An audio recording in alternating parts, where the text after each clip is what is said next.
शाजापुर के वार्ड क्रमांक 10 में सीवरेज चैम्बर की महीनों से सफाई न होने के कारण बारिश के बाद गंदा पानी लोगों के घरों में घुस गया।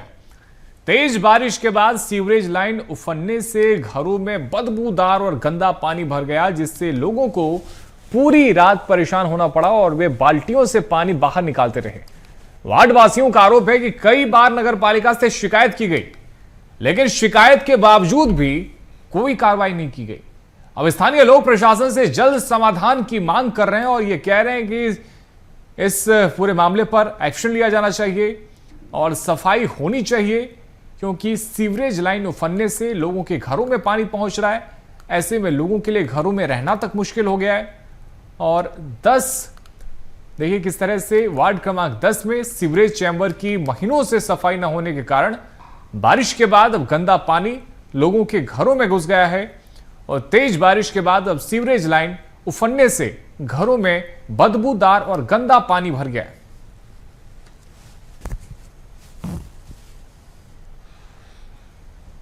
जो बने हुए हैं, सरकार ने बनाए हैं, इसकी समय पे सफाई नहीं होती है। इसके कारण क्या है कि हमारे घरों में पानी भर आता है और पहली बारिश में ही हमारे घरों में पानी भरा गया है। इसको सख्त कार्रवाई करना चाहिए इसके ऊपर सरकार को। टाइम पे इसकी सफाई होए, हमारी सुनवाई टाइम पे होए। हमारे फोन नहीं उठाते हैं, फोन लगाते हैं तो क्या 181 पे भी इसकी शिकायत करी है, हमारे पार्षद महोदय से बोला है, उसके बाद भी अभी तक कोई हल नहीं है। रात भर हमारे घर में पानी भरा है। इससे अभी कल शाम को भरा है हमारे घर।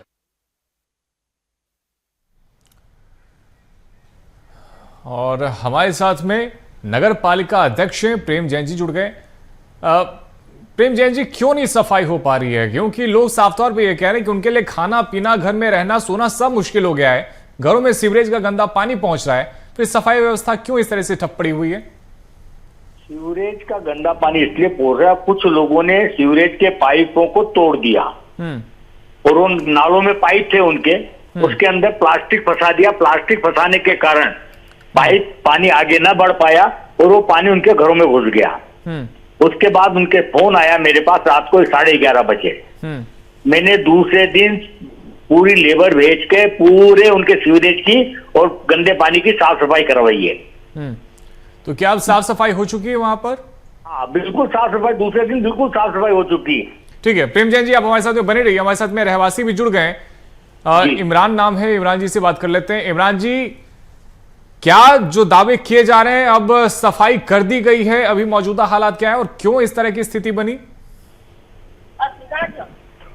वो कुछ फंसा हुआ था उसके अंदर, तो अभी तो कर दी सफाई। तो अभी सफाई हो गई है?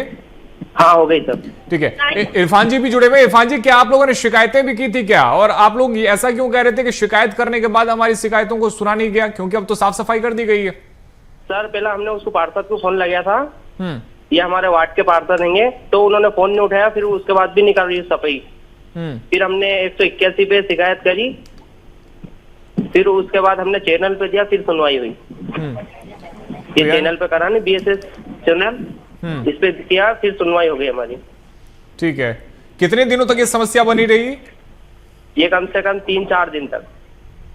ठीक है प्रेम जैन जी, अब ये बहुत अच्छी बात है, सराहनीय बात है कि आपने खुद मोर्चा संभाला, सफाई करवाई है, लेकिन लोग ये कह रहे हैं कि जो पार्षद हैं वो उनकी समस्याओं को नहीं सुने थे, फोन नहीं उठा रहे थे। तो आप नगर पालिका के अध्यक्ष होने के बावजूद भी लोगों के संपर्क में हैं, उनकी समस्याओं को सुने, समाधान कर रहे हैं, फिर ये पार्षद महोदय क्यों ऐसा कर रहे हैं? पार्षद कहीं बाहर गए हुए थे उस दिन, उनके पिताजी हज पे गए हैं, वो बाहर गए हुए थे, इसलिए वो समस्या थी। उनका फोन उठाया नहीं उठा, तो मेरे पास जब किसी का भी फोन आता है मैं उस पर तत्काल कार्रवाई करवाता हूँ। प्रेम जी, बहुत ही सराहनीय काम आपने किया है, बहुत ही बधाई आपको इसके लिए। और जाहिर है कि लोग परेशान हो रहे थे, उनकी समस्याओं को आपने सुना, समाधान भी निकाला। फिलहाल बहुत शुक्रिया आप सभी का हमारे साथ में जुड़ने के लिए। एनसीबी जिले में हाल ही में संपन्न आंगनबाड़ी कार्यकर्ता और सहायिका भर्ती प्रक्रिया को लेकर अनियमितता और पक्षपात के आरोप सामने आए। आवेदक महिलाओं ने भर्ती में अनियमितता और पक्षपात के आरोप लगाते हुए कलेक्टर को ज्ञापन सौंपा है। आरोप है कि ज्यादा अंक पाने वाले अभ्यर्थियों को नजरअंदाज कर कम अंक वालों का चयन किया गया। पूर्व विधायक गुलाब कमरू ने भी भर्ती प्रक्रिया की निष्पक्ष जांच की मांग उठाई है। अब पूरे मामले में प्रशासन की कार्रवाई और जांच पर सबकी निगाहें टिकी हुई है। बताना चाहूंगा कि एमसीबी जिले में जो महिला बाल विकास विभाग में काफी भ्रष्टाचार होगा। इससे पहले आप देखेंगे चाहे वो संविदा भर्ती का मामला अभी जांच प्रक्रियाधीन है, चाहे वो मुख्यमंत्री कन्या विवाह है, ये तीसरा आ गया परियोजना अधिकारी मनेन्द्रगढ़ द्वारा जो जारी आदेश में बहुत सारी त्रुटियां हैं। जो कल मेरे पास काफी वहां की जो उम्मीदवार थे, जो अभ्यर्थी थे, जिनका चयन नहीं हुआ, बड़े अचंभव की बात है। अंतिम जो सूची होता है, दावा पत्री के पश्चात अंतिम सूची जो जारी किया जाता है, जिन लोगों का ज्यादा नंबर था लेकिन नियुक्ति पत्र जब जारी किए गए है चयन सूची, तो उसमें कम वालों को जारी किया है, वो ऊपर वाले को छोड़ दिया था। इसी तरह से तो मैं आपके माध्यम से कहना चाहूंगा, वर्तमान में जो जिला प्रशासन है, कलेक्टर महोदय है, उनसे निवेदन भी करूंगा कि इस पर संज्ञान लें और इस पर जांच हो, जांच में दोषी लोग हैं उनको ऊपर कार्रवाई भी हो। और जो हमारे साथ में पूर्व विधायक हैं कांग्रेस पार्टी के गुलाब कमरू जी भी जुड़ गए। गुलाब जी, क्यों ऐसा आरोप लगाया जा रहा है कि जो भर्ती की गई है उसमें गड़बड़ी की गई है? क्या है पूरा मामला? कि अभी परियोजना अधिकारी मानंदगढ़ के द्वारा जो नियुक्ति आदेश जारी किए हैं और 6-7 जो वहाँ की अवेदिका थी, जिनका चयन नहीं हो पाया, जिनका ज्यादा नंबर था, उन्होंने मुझसे आकर मिला और बाकायदे कलेक्टर को ज्ञापन दिया है। सुमित्रा जी थी, मीना जी थी, अंजलि, ऐसे करके मेरे पास 7 लोग आए थे और जिनका मैंने दस्तावेज भी देखा। अंतिम में जैसे कोई भी भर्ती होती है, दावा पत्री के पश्चात अंतिम सूची जारी की जाती है। अंतिम सूची में अधिक नंबर वालों का छोड़ दिया गया है, कम नंबर वालों का चयन कर दिया। और कई लोगों में तो ऐसा किया कि अपने लोगों को फायदा पहुंचाने के लिए जाति प्रमाण पत्र का नंबर कम कर दिया गया, वहाँ के गरीबी रेखा के राशन कार्ड का जो नंबर मिलता है 10 नंबर, वो कम कर दिया। इस प्रकार अपने चहेते को लाभ पहुंचाने के लिए परियोजना अधिकारी द्वारा। गुलाब कमरू जी, अब आपने भी निष्पक्ष जांच की मांग की है, अब आपने भी जांच की मांग उठाई है? बिल्कुल, हम जांच की मांग उठाए। बिल्कुल, अगर इस पर कार्रवाई नहीं होगा तो अभी मैं रायपुर आया हुआ हूँ, सचिव महोदय से मिलूंगा, उसके बाद भी नहीं होगा तो हम न्यायालय के शरण में जाएंगे। ठीक है गुलाब जी, आप हमारे साथ में बने रहिएगा। हमारे साथ में सामाजिक कार्यकर्ता हैं राजेंद्र कुमार शर्मा जी, वो भी जुड़ गए हैं। राजेंद्र जी, कई सारे आरोप लगाए जा रहे हैं और गुलाब जी भी ये कह रहे थे कि जिन लोगों को कम अंक आए हैं उन्हें नजरअंदाज कर दिया गया और खासतौर पे फायदा उन्हें पहुंचा दिया गया, बाकी जो ज्यादा अंक हासिल करने वाले उन्हें नजरअंदाज कर दिया गया और उनके हिस्से का जो जॉब था, जो नौकरी उन्हें मिलनी चाहिए थी, वो किसी और को दे दी गई है। इसमें बहुत बड़ा फर्जीवाड़ा किया गया है, क्योंकि क्या है, जो सहायिका कार्यकर्ताओं ने आवेदन किया था, उन्होंने अपने दस्तावेज की पावती भी ली थी। और पावती लेने के बाद जब उनका पहली अंतिम मूल्यांकन सूची जारी की गई तो उसमें उनका नाम था, उनकी वरीयता सूची में नाम था। उसके बाद फिर उसको निरस्त करके दोबारा जो वरीयता सूची निकाली गई उसमें से राजेंद्र जी, गड़बड़ी कहाँ हो रही है? कौन लोग इसमें शामिल हैं? इसमें शामिल परियोजना के सारे लोग शामिल हैं और उन अभ्यर्थियों के दस्तावेजों को निकाल दिया गया। राजेंद्र जी, तो इन्हें डर नहीं है क्या इन्हें बिल्कुल भी कार्रवाई का डर नहीं है कि भाई साहब अगर ये गड़बड़ी कर रहे हैं तो पकड़े जाएंगे और फिर उन पर कार्रवाई भी होगी? डर काहे का रहेगा, जब संयम है कोतवाल तो अब डर काहे का? वो वाला तो हाल चल रहा है यहाँ। दस्तावेज निकाल के और उनको अंक घटा दिए जा रहे हैं और जो उनके अपने खास हैं जिनसे पैसा लिया जा रहा है, लेन देन बड़े जोरों पे किया गया है वहाँ, ये भी आरोप लग रहे हैं। गुलाब जी, आपके पास में तो जानकारी होगी, लोगों से आप मिलते हैं, कौन लोग हैं जो इस गड़बड़ी को अंजाम दे रहे हैं? ऐसे मेरे पास ऐसे करीब 14 से 15 लोगों के पास मुफ्त दस्तावेज है। ठीक है राजेंद्र जी एक बार सुन लेते हैं, एक बार गुलाब जी को सुन लेते हैं। गुलाब जी, इससे पहले जो जिला के कार्यक्रम अधिकारी जो थे शुभम बंसल जी, वो भी काफी आवेदिकाओं से लेन देन किए थे, मुझे जो जानकारी मिली, क्योंकि मैं भी वहीं रहता हूँ। तो मुझे लगता है कि शासन के नियमों के विपरीत अगर कोई नियुक्ति करता है तो भारी, इससे स्पष्ट समझ में आता है कि काफी भारी मात्रा में भारी अनियमितता बरती गई। तो गुलाब जी, यदि कम अंक वालों को यहाँ पर नौकरी दे दी गई है तो जाहिर है कि बदले में उनको भी तो कुछ मिला होगा। बिल्कुल, इससे स्पष्ट होता है कि मुझे तो जानकारी मिला है लाखों रुपया लेन देन हुई है, इसपे एक लोगों के पीछे के लाख रुपए के लेन देन की बात आई है। राजेंद्र जी, क्या अब आपको लग रहा है कि जिस तरह से जांच की बात की जा रही है, वाकई में कोई एक्शन लिया जाएगा उन लोगों के खिलाफ में जो इसमें शामिल है?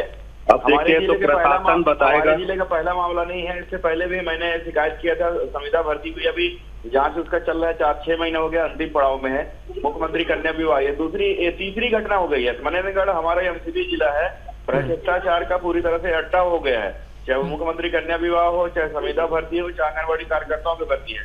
हम इनको छोड़ेंगे नहीं जब तक लोगों को न्याय नहीं मिलेगा। तो राजेंद्र जी जो लोग इस गड़बड़ी को अंजाम दे रहे हैं और बार बार अलग अलग तरह से गड़बड़ी कर रहे हैं, तो उनके ऊपर में एक्शन लिया क्यों नहीं जाता? जो प्रशासनिक अधिकारी हैं, क्या उनकी नजर नहीं पड़ती क्या कभी के डॉक्यूमेंट्स के साथ में छेड़छाड़ किए जा रहे हैं? प्रशासनिक अधिकारियों के सबकी मिली भगत में काम हो रहा है। एक तो क्या है कि शासन, जो छत्तीसगढ़ शासन के भर्ती नियम है वो 90 दिनों के अंदर भर्ती कर देना था। ठीक है। और इन्होंने 2 साल लगाया है उस भर्ती नियम को। सर इन्होंने तो छत्तीसगढ़ के भर्ती नियम को ही सरासर वो दिखाया है, ठेंगा दिखाया है। मतलब उसको साफ तौर पर उस पर अमल ही नहीं किया गया इनके द्वारा।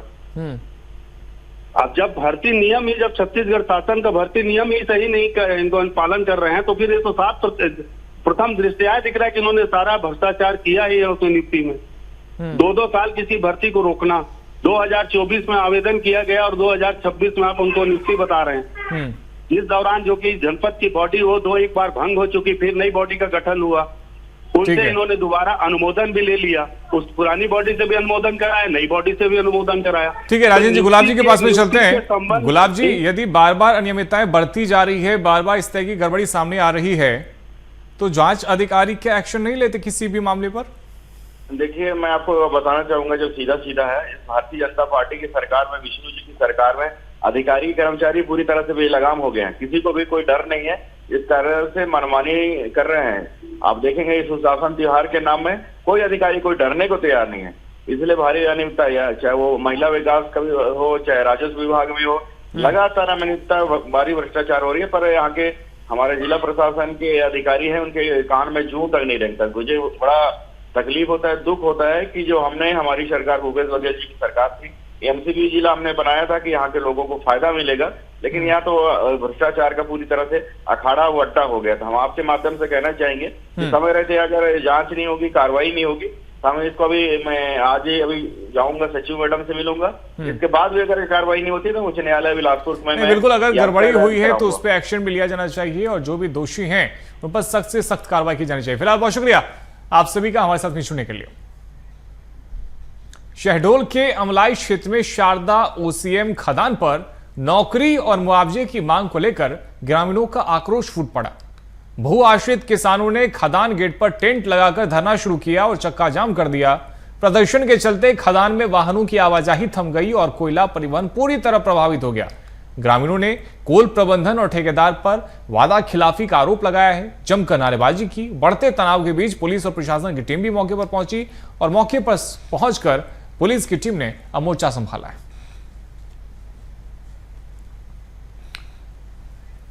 तो देखिए किस तरह से तनाव की स्थिति थी, पुलिस की टीम पहुंची है और लोगों को समझाने की कोशिश की गई, लेकिन जो ग्रामीण हैं उन्होंने कई सारे आरोप लगाए हैं कोल प्रबंधन पर, ठेकेदारों पर, और ये कहा है कि उनके साथ में वादा खिलाफी की गई है और वादा खिलाफी का आरोप लगाते हुए ग्रामीणों ने नारेबाजी की और बढ़ते तनाव के बीच में पुलिस की टीम भी मौके पर पहुंची।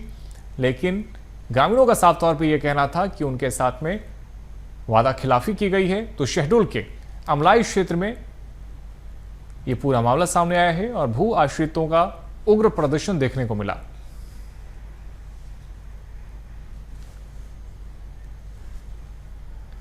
हमारे साथ में किसान भी जुड़ गए, त्रिलोक चंद्र जी, त्रिलोक जी के पास में चलते हैं। त्रिलोक जी, किस तरह से वादा खिलाफी की गई, क्या आपसे वादा किया गया था जिसे पूरा नहीं किया गया? हमारे ग्राम बकही में और बकहो में सन 86 से एसीसीएल संचालित है, जिसमें से 2004, 2006, 2008 और 2011 में अलग अलग करके जमीन अधिग्रहण किया गया किसानों की। आज 2025-26 में एसीसीएल जमीन ले रही है किसानों की, लेकिन मुआवजा दे रही है 2011 के दर पे। हमारे आंदोलन का मेन मुद्दा पहला यही था कि अगर आप जमीन ले रहे हैं 2025-26 या 26-27 में, तो आज वर्तमान दर का हमको मुआवजा का रेट दिया जाए। लेकिन वो 2011 के रेट में हमको 4,70,000 रुपए दे रहे हैं। ठीक है। दूसरा मुद्दा हमारा था, हमको बाजारू दर का 3 गुना, जो कि सरकार निर्धारित करके रखी है ग्रामीण क्षेत्र का 3 गुना, वो नहीं दे रही है एसीसीएल, जिसमें 100% सोल्सियम भी देना है इनको। मतलब जो आज ये 4,70,000 रुपए हमको मुआवजा दे रहे हैं, अगर हम ये 100% सोल्सियम बाजारू दर का 3 गुना अगर जोड़ते हैं तो हमको लगभग 25 लाख रुपए प्रति एकड़ का मुआवजा देना पड़ेगा इनको।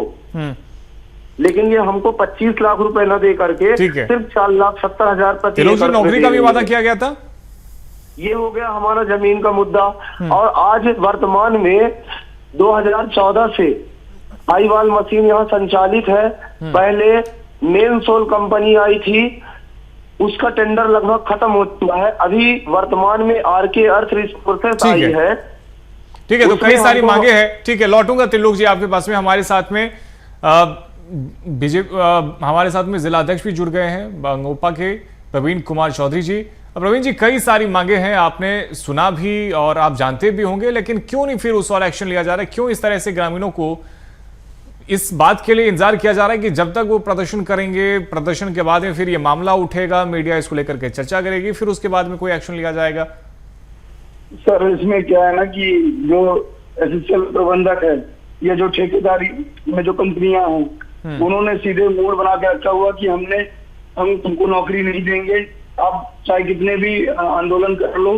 क्योंकि सर जितनी भी मुद्दों पे हमारे भाई ने बात करी है, वो सारी जो मुद्दे हैं वो विधि और संवैधानिक बातें की थी।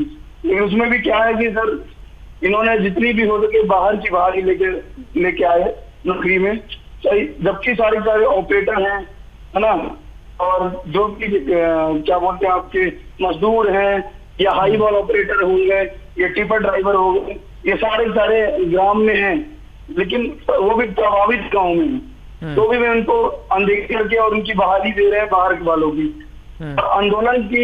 आंदोलन ये बेचारे अभी ग्रामीणों ने कम से कम ये 5वां बार था आंदोलन। मैं इनसे 4थी बार जब आंदोलन बस्ती में चल रहा था तो उस दौरान इनसे मिला मैं। तो जब इनके बारे में मैंने देखा तो यही लास्ट टाइम भी यही बात हुई थी हमारी प्रशासन से या जो कालवी प्रबंधक हैं उनसे भी बात यही हुई थी। हम जो आपकी मांगे हैं वो हम पूरा करेंगे, लेकिन अभी तो कोई भी ऐसी स्थिति नहीं बनी। और जब हम आंदोलन में बैठे तो केवल दमनकारी नीतियों से केवल हमें डराया गया, धमकाया गया और कोई भी मांगों को पूरी करने में अभी तक उन्होंने कोई वो नहीं करी। और लास्ट में तानाशाही रूप अपनाते हुए हमारी गिरफ्तारी करवा दी गई। बस त्रिलोक चंद जी, कितने लोग प्रदर्शन में शामिल हुए थे और किस तरह से पुलिस की टीम कार्रवाई की, जिसको लेकर के सवाल उठाए जा रहे हैं? में लगभग 25 लोगों की गिरफ्तारी की गई है। आंदोलन में लगभग 40 से 50 लोग थे।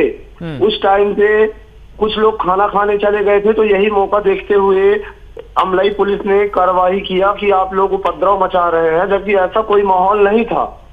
वहाँ हम शांतिपूर्ण मरण अनशन पे बैठे थे। ये हमारा 5वां आंदोलन है। त्रिलोक जी, आप लोग के हाथ में तिरंगा भी देख रहे, तिरंगा लेके आप लोग पहुंचे हुए थे? हाँ, तिरंगा लेकर हम लोग पहुंचे हुए थे, अपना प्रदर्शन कर रहे थे कि हमारा प्रशासन और कॉलोनी के अधिकारियों तक हमारी बात पहुंचे, जिससे हमारा निराकरण हो। इन्होंने 4 बार पहले भी आश्वासन हमको दे रखा था। हमने पहला आंदोलन किया था 4/11/25 को, तब इन्होंने लिखित में दिया था। जो त्रिलोक जी, क्या लगता है किसी के दबाव में कार्रवाई की गई है पुलिस की तरफ से?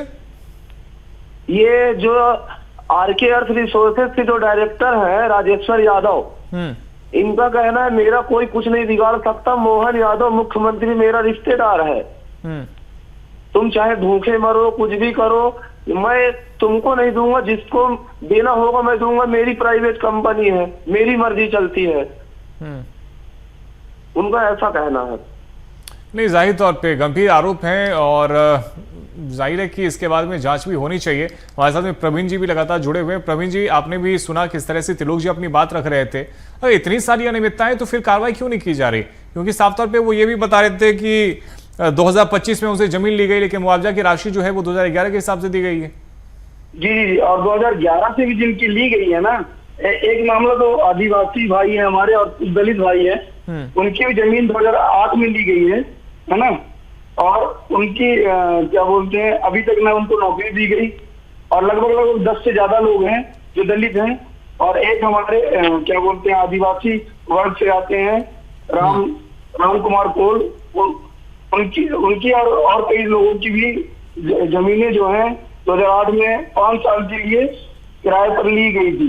लेकिन आज दिनांक तक भी उनको मुआवजा मिला, न कोई स्थायी नौकरी मिली, जिससे और जबकि जो सुप्रीम कोर्ट का एक फैसला आया था 1997 में, जो कि समता जजमेंट कहते हैं 1997 का, उसमें आदेश दिया गया था कि आदिवासी की जमीन कोई गैर आदिवासी नहीं, बिल्कुल ठीक कह रहे हैं आप त्रिलोक जी। अब आगे क्या रास्ता अपनाने वाले हैं, आगे क्या करेंगे? त्रिलोक जी आवाज आ रही है आप तक? आ रही है। त्रिलोक जी अब आगे क्या रास्ता अपनाएंगे? जैसा कि हम बता रहे हैं, हमने जैसे 4/11/2025 को एक दिवसीय प्रदर्शन किया, जिसमें इन्होंने आश्वासन दिया कि हम आपकी मांगों को 1 महीने में पूरा करेंगे। फिर इन्होंने नहीं दिया। फिर हम 6 दिवसीय धरना प्रदर्शन किए, फिर इन्होंने नहीं माना। फिर हम तीसरी बार आमरण अनशन बैठे, जिसमें एडीएम जो अपर कलेक्टर हैं, इन्होंने हमारा टेंट उखड़वाते हुए आश्वासन दिया कि अब मैं आ गया हूं, मेरी उपस्थिति में आपकी मांगें पूरी बिल्कुल होगी। आप जो कह रहे हैं उन मांगों पर ध्यान देना चाहिए, और एक किसान के लिए उसकी जमीन सबसे प्रिय होती है। ऐसे में अगर जमीन ली गई है तो मुआवजा भी उसे सही तरीके से दिया जाए। साथ ही नौकरी की अगर बात कही गई थी तो नौकरी भी दी जानी चाहिए। फिलहाल बहुत शुक्रिया आप दोनों का ही हमारे साथ में जुड़ने के लिए। तो फिलहाल मेरे साथ इतना ही। खबरों का सिलसिला जारी है, आप देखते रहिए वीएस टीवी। नमस्कार।